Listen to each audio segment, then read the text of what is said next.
Endurance bikes have really switched up a gear for 2025. The trend towards all-road bikes we've seen over the last few years seems to be thankfully over. And that's because of the emergence of fast, lightweight, all-road capable gravel bikes like Specialized Crux, Cervelo's Aspero 5 and many more. That's the good news for endurance bike fans like me, is that these road bikes that are built for non-racers have become slicker, more road focused and much purer in design. Now, the new wave of endurance bikes was kicked off by Giant's Defy, which you may remember won our overall Road Bike of the Year in 2024. This year, I've been impressed with new endurance bikes from the like of Cervelo with the latest Caledonia 5, Ribble with their all-road SLR, 3T Strada Italia, Cannondale's Lab 71 issue Synapse, and Parley's Ure. We've also seen the endurance category bring some seriously good value too, with Cube's Attain C62, Ribble's all-road SL, and Argon 18's Equation. We've even seen traditional materials making a comeback. Surly's stylish Midnight Special and Ribble's 3D printed Thai incarnation of the all-road both piqued my interest. Our two finalists for 2025, however, are Boardman's newly updated and improved SLR in a value pack special edition and Cannondale Synapse Carbon 2 SmartSense, which brings race bike handling and endurance comfort along with tech few, if any, can match.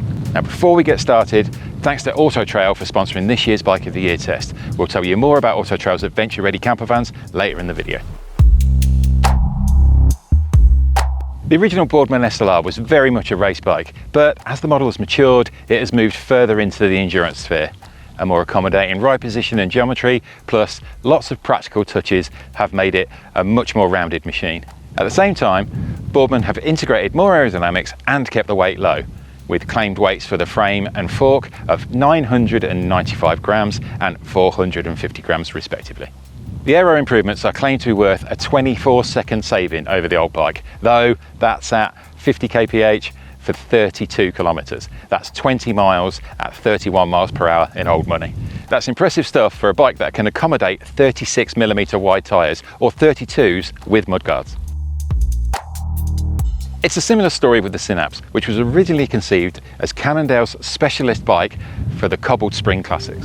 It was a bike designed to bring comfort in a raceable package. The latest Synapse has already seen success, but not in the traditional racing sense. It's the bike Lachlan Morton used to set the record-breaking lap of Australia, covering the 14,200 kilometres in 30 days, 9 hours and 59 minutes. That's an average of an amazing 450 kilometres a day.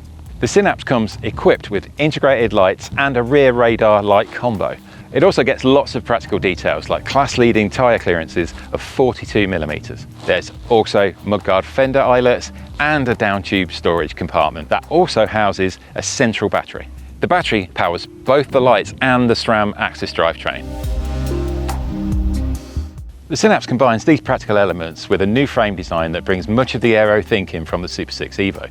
That's mashed up with the compliance from the racing gravel bike, the Super X. Now, whilst Cannondale should be applauded for equipping the Synapse with its down-tube storage, I'd also add a round of applause for Boardman's simple solution. Rather than add a complex storage compartment on the SLR, they've simply added a third set of bottle bosses on the underside of the down-tube. Throughout testing, I've added another bottle cage here, and I've been able to ride with a tool can, which I much prefer to using a saddle pack, yet I haven't had to compromise on how much water I can carry. When it comes to the builds, we have the Boardman, which packs value that we haven't seen from a mainstream bike since way before the double whammy of COVID and in the UK, Brexit. And let's not even mention US tariff uncertainties right now. The £3,100 price tag gets you SRAM's latest rival Axis. That's a value pack drivetrain in itself, and that along with Boardman's own 50mm deep tubeless ready carbon wheels shod with good Goodyear Eagle tubeless ready tyres. The icing on the cake is Vision's Metron 5D carbon cockpit, which can be seen on pro-level race bikes, being raced at the highest level. That bar comes with an aftermarket price tag of over £600 or $650. Throw in a quality saddle from Pro Logo, and Boardman hasn't cut corners to get the SLR 9.4 Limited to this price. It's by far and away 2025's best value road bike. Boardman has gone non-standard with the drivetrain, bringing in the tighter cassette from SRAM's Force Group into the rival Axis mix. That gives a gearing pairing of a 48-35 tooth chain rings with a 10-33 tooth cassette. Now that's similar to set of ratios to a more race-ready setup, such as running a Shimano 52-36 and an 11-28 cassette. But importantly, taller gearing than you'll find on the Synapse. Great if you want to keep pace on rolling terrain with a fast club ride, not quite so accommodating if your goal is heading for the lengthy climbs of the European peaks.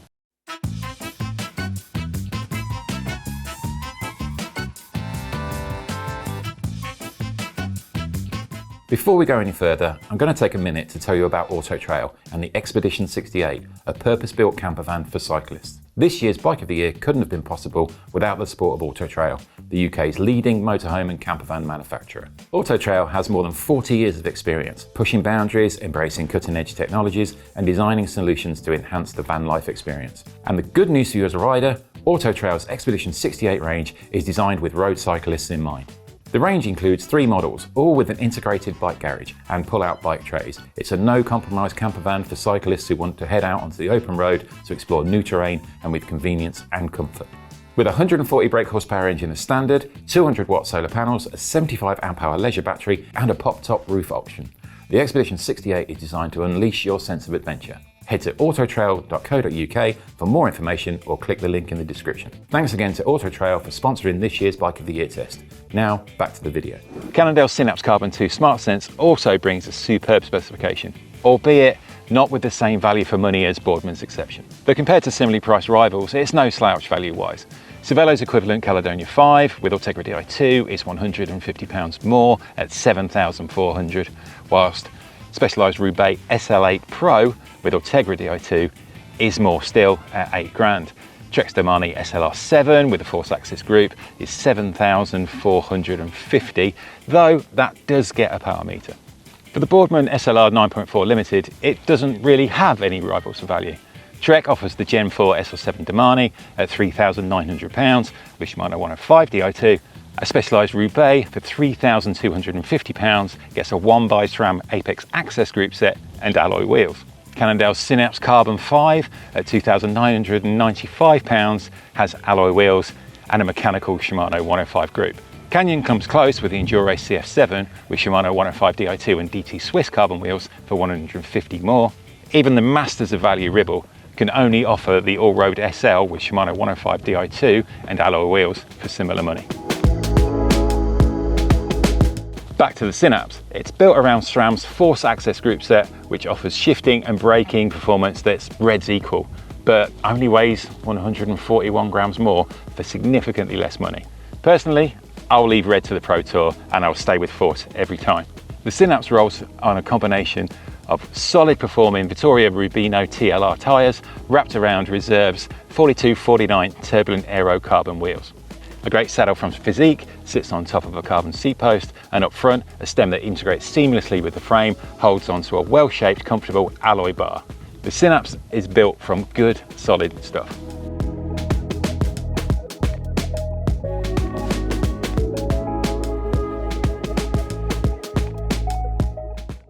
What sets the Synapse apart, however, is SmartSense, which I think is worth every penny.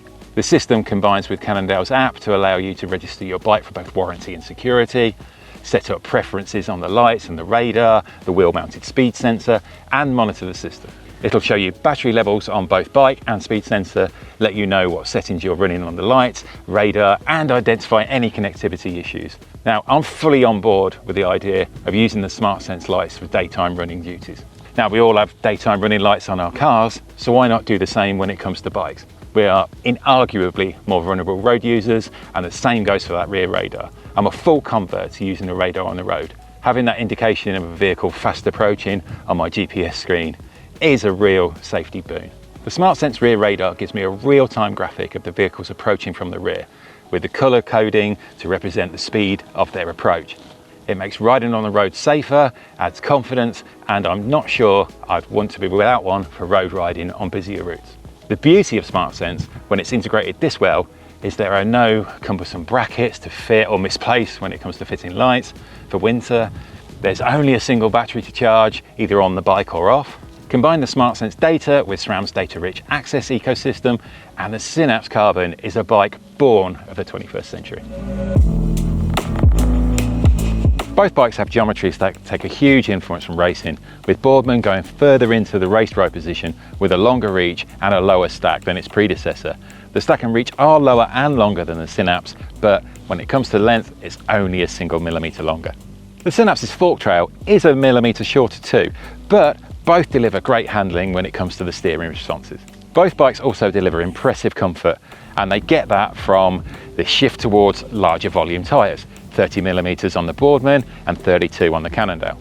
Though the Synapse's tyre width comes out broader than what's printed on the tyre at 35mm, thanks to the progressively wide internal width of the reserve rims. When it comes to on-road smoothness, the Synapse has the edge, but that's not just down to the tyres.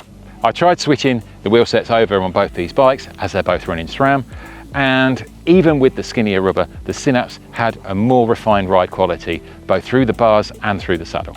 That does the reserve wheels something of a disservice, as they are undoubtedly the superior offering different depths and widths and crosswind stability whilst keeping the weight down. By Cannondale using the front wheel that's 42mm deep compared to the Boardman's 50. It means a noticeable difference when it comes to how light and controlled the steering felt on the Synapse, especially in windy conditions. It's not that the Boardman is harsh, it certainly isn't. It's just that bit firmer, and that becomes noticeable on poorer road surfaces. The Boardman's handling is very nimble, and it's certainly a fun bike to put the hammer down on. Such is the feeling of efficiency through the pedals, and it's a great companion when it comes to downhill cornering. The tyres deliver bags of grip when you need them, and the stiffness through the drivetrain is also a boon on the climbs, though I could induce a little bit of front brake tick as the fork flexed.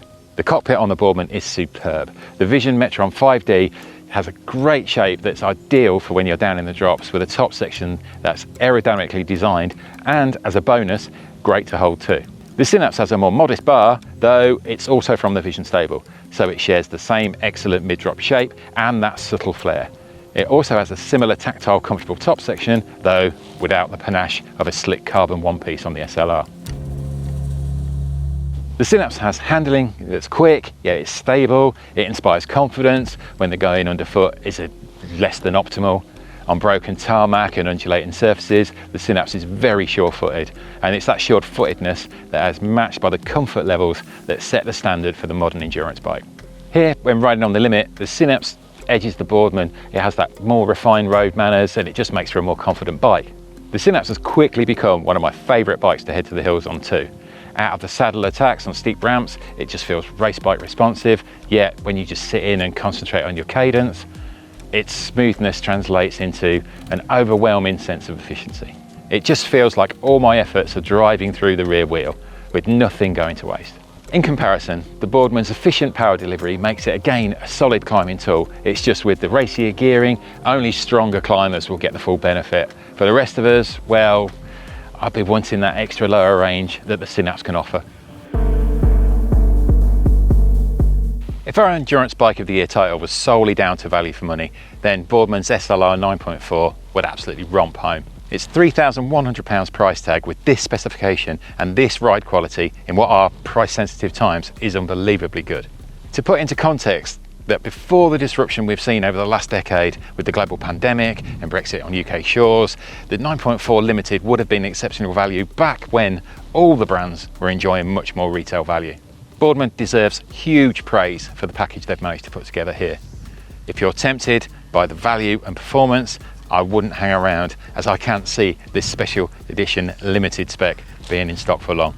The Synapse, however, has won both my head and my heart. It brings everything I want from a complete endurance bike to the fore. It handles with the swiftness of a race bike, but it layers on the stability thanks to the smoothness of the frame and fork. It cosets the rider brilliantly whilst not giving you any sense of being isolated. It's involving whilst being comfortable, exciting to ride fast whilst being sure-footed when the surface is less than optimal. It's the ride quality that sets the Synapse apart from its rivals. The addition of the clever SmartSense tech and its powerful integrated front light, radar-equipped rear, and the practical central battery, it just makes the Synapse a taste of the future of real bike technology. Most importantly, it's a forward-thinking piece of design that's all about the rider experience. It confidently combines aerodynamics, ride quality, comfort, practicality, and safety. But it does all of this with a dynamic, exciting ride, proves that you can have it all, and it does it with a panache that's just unbeaten in 2025's road going offerings.